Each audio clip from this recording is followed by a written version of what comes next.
थोड़ा ओपनली बात कर रहा हूं, बुरा मत मानिएगा। ये दुनिया 3 चीजों के पीछे है: पैसा, नाम, व्यभिचार। ये 3 चीजें। आप बहुत सारे जवानों से सेलफोन लेके दिखाइए मुझे। आपको है इतनी हिम्मत, आप अपना फोन किसको भी दिखा सकते?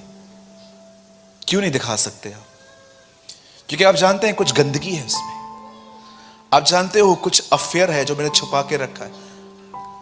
हमारे पास वो डब्बे वाला फोन होता था पहले, डब्बे वाला यूज किया, बटन वाला, 7 माले से फेंको नहीं गिरता है, इतना मजबूत फोन होता था। लेकिन आजकल के फोन्स पे देखिए लॉक कोड्स, ये कोड, वो कोड, ये कोड, जिगजैग। हाउ, व्हाई, क्यों? मैं आप सारे जवानों से एक बात पूछना चाहता हूं, आप में से जितने भी लोग हैं, जब आप किससे चैट करते हैं तो क्या आपकी चैट्स प्योर होती हैं? मैं आप सारे भाइयों से पूछना चाहता हूं, क्या आप अपनी कलीसिया में हर बहन को पूरी पवित्रता से बहन समझते हैं? पूरी पवित्रता से। मैं आप बहनों से एक बात पूछना चाहता हूं, जब कोई बहन आपको यह कहती है कि मैं आपको कुछ बताना चाहती हूं और मुझे फेथ है कि आप किसी और को नहीं बताओगे, तो क्या आप सच में उनकी बात अपने अंदर रखते हो? बहुत सारे लोग जानते हैं क्या बोलते हैं, मैं तुझे एक बात बताऊं, उन्होंने मना किया था लेकिन फिर भी तुझे बता रही हूं। जब उन्होंने मना किया तो आप क्यों बता रहे हो? जरा सोचिए। कलीसिया व्यभिचारिणी हो गई क्योंकि उसे संसार से मित्रता की। एक दिन संसार कलीसिया के यहां से गुजर रहा था, उसने कहा तेरा सोना बहुत पुराना हो गया है, मैं तुझे नया लेके दूं? तेरी ज्वेलरी बहुत ओल्ड हो गई है, अब कुछ न्यू थिंग्स आई है, मैं तुझे वो लेके देता हूं। और कलीसिया ने उससे ले ली। उसके बाद संसार ने कलीसिया को बोला तेरा हेयर स्टाइल कितना पुराना है, अब बहुत कुछ नया आया है मार्केट में, मैं तुझे नया लेके दूं? और उसने कहा ठीक है। उसके बाद कहा तेरा ड्रेस कितना ओल्ड हो गया है, कम, मैं तुझे एक नया दिलाता हूं, लेटेस्ट फैशन के साथ टच में रहा कर। और बाइबल साफ साफ कहती है वो दोनों एक हो गए। D.L. मूडी ने ये पोयम लिखी थी 17th सेंचुरी में, 18th में। पढ़ लीजिएगा, गूगल पे आज भी अवेलेबल है। How church and world became one. Slowly compromise करना। द बाइबल सेज बड़ी बड़ी चीजें नहीं, छोटी छोटी लोमड़ियां दाग की बारी को खत्म कर देती हैं। अब जानते हैं यहां पर क्या लिखा गया है? बाइबल साफ कहती है कि एक टाइम था जब यीशु ने अपने लोगों को, अपने रसूलों को यह प्रचार किया कि 10 कुंवारियां थी। अब देखिए प्रभु की कलीसिया में 2 तरह के लोग हैं अंतिम दिनों में। बोलिए प्रभु की कलीसिया में अंत के दिनों में 2 तरह के लोग होंगे। अब मैं आपको बताना चाहता हूं ये 2 तरह के लोग कैसे हैं। And I believe with all my heart, मैं पूरे दिल से बिलीव करता हूं आप इन दोनों कैटेगरीज के एक में हैं। ठीक है? बाइबल बताती है प्रभु की कलीसिया में अंत के दिनों में 2 तरह के लोग होंगे, एक होंगे मूर्ख और दूसरे होंगे समझदार। पहले मैं समझदार लोगों की बात कर रहा हूं।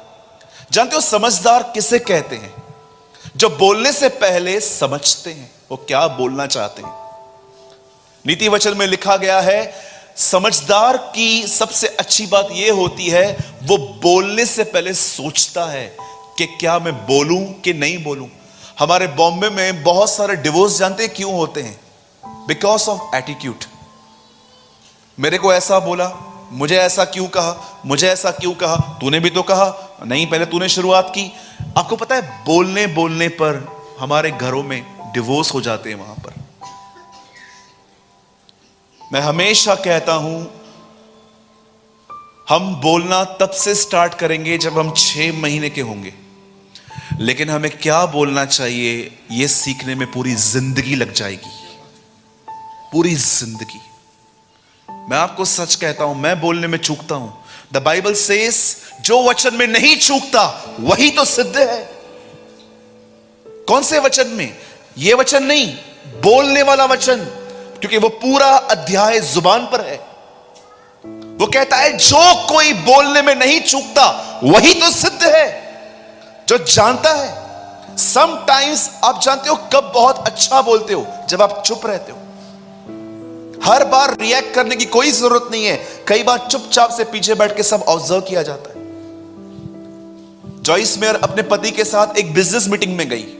सब लोग अपनी अपनी बातें बोल रहे थे और जॉइस अपने हस्बैंड को देख रही थी और वो जानती थी कि ये इससे बेहतर बोल सकता है, और वो नीचे से उसको टांगे मार रही थी, तू बोलना, तू बोलना, तू बोलना। और वो बंदा लास्ट तक कुछ नहीं बोला। बाहर जाके जॉइस मेयर ने उनको कहा, तुम मूर्ख इंसान हो, कुछ बोलते नहीं हो, जबकि तुम्हारे पास सबसे अच्छा पता था। और उनके हस्बैंड ने कहा, उनको तो बहुत कुछ पता था, मैं यही जानना चाह रहा था कि और क्या क्या पता है। आप जानते हैं हर चीज पे रिएक्ट नहीं करना है, शांत रहना है। यीशु हेरोदिस के सामने गया, हेरोदिस उसको शेक कर करके थक गया, क्या तू यहूदियों का राजा है, तू ये है, तू वो है। यीशु चुप था, क्योंकि यीशु जानता था मेरे बोलने में इतना अनुग्रह और बुद्धि है कि मैंने बोलना चालू किया ना, ये मुझे छोड़ देगा तो क्रॉस पे कौन मरेगा। वो जानता था कि अगर मैंने बोलना स्टार्ट किया ना, इसका मन बदल जाएगा, ये मुझे छोड़ देगा, चुप रहे यहां पर तू। उसके बोलने में इतना अनुग्रह होता था, उसके बोलने में इतनी बुद्धि होती थी। वो कई बार सवालों को ऊपर सवाल फेंकता था। लोग आके उसको बोलते हैं, ये काम किस अधिकार से करता है? वो कहता है, मैं तुमसे पूछता हूं, यूहन्ना को बपतिस्मा देने का अधिकार ऊपर से था कि मनुष्यों की ओर से? उन्होंने बोला, हमें नहीं पता, जाओ, मैं भी नहीं बोलूंगा। कई बार वो सवाल का उत्तर नहीं देता था, वो सवालों के ऊपर सवाल फेंकता था, क्योंकि वो जानता था ये लोग तो सही हैं लेकिन गलत आत्मा से पूछ रहे हैं। आप देखिए, अय्यूब के तीनों दोस्तों ने उससे सब बातें सही कही थी, फिर भी वो दोषी ठहरे, क्योंकि रॉन्ग स्पिरिट में पूछ रहे थे। कई लोग ऐसे भी रहते हैं जिनको सब पता है इनके घर में क्या है, फिर भी बोलेंगे क्या हुआ? रॉन्ग स्पिरिट, गलत आत्मा। मैं जहां पर काम करता हूं, जहां पर मेरा पार्ट टाइम वर्क है, उसके बिल्कुल पास में एक, हमारे शॉप के पास में घर है। तो वहां पर एक लड़का रहता है, अपने माँ बाप के साथ रहता है, और मुझे अच्छे से पता है एक्चुअली उसका कैरेक्टर थोड़ा है, बिगड़ा हुआ है। ड्रिंकिंग, स्मोकिंग, लेट नाइट्स आना, लड़कियों के साथ बात करना, ये सब उसके लिए नॉर्मल है। एक दिन उसकी इंक्वायरी आई, उसकी शादी के लिए कुछ लोग पूछने आए हमसे, और मुझसे आके पूछा, बोला, ब्रदर, हम लोग अपनी लड़की के लिए लड़का देखने आए थे, तो हमको बता सकते हैं कि ये बंदा कैसा है? मैंने बोला, वाह, praise the Lord, thank you Lord, ये मुझे मौका दिया आपने। मैंने उनको एक बात कही, मैंने उनको कहा, अंकल, मैं नहीं जानता हूं उससे। उन्होंने बोला, आप उनके बाजू में रहते हो, कैसे नहीं जानते हो? मैंने उनको बोला, मैं उनके बाजू में रहता हूं, मैं उनके घर में नहीं रहता हूं, आप किसी और से पूछिए। Sometimes the most important thing is shut your big mouth. सबसे बेस्ट कभी कभी होता है शांत रहना। यीशु पिलातुस के सामने शांत था, हर एक से बात की प्रभु ने। लेकिन अगर आप जानना चाहते हो कि बाइबल के अंदर अगर यीशु ने किससे बात नहीं की, तो वो हेरोदिस था। आप जानते हैं, एक समझदार व्यक्ति की सबसे अच्छी बात यह होती है, आपको वो हमेशा कम बोलने वाले लोग मिलेंगे। और मैं आपको सच कहता हूं, सबसे ज्यादा मिसअंडरस्टैंड भी यही लोग होते जो कम बोलते हैं ना। कोई ना कोई इनको बोलेगा, ये तो बड़ा घमंडी है, he is full of proud, ये बहुत घमंडी है। सोचने दो उनको, बोलने दो उनको, कोई प्रॉब्लम नहीं है। एक दिन वो आपके साइलेंस को समझेंगे कि एक्चुअली ये खुदा के साथ जुड़ा हुआ व्यक्ति था। याद रखिए,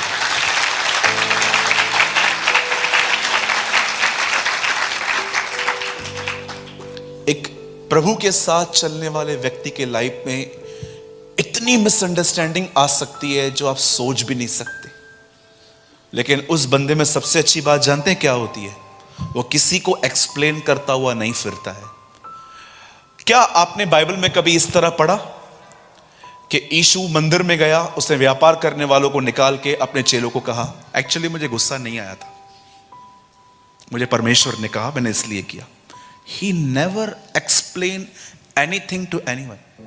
उसने किसी को एक्सप्लेन नहीं किया कि मुझे गुस्सा नहीं आया था, एक्चुअली ये लोग गलत कर रहे थे। जिसको जो सोचना है सोचने दो, आप खुदा के साथ चलते रहो।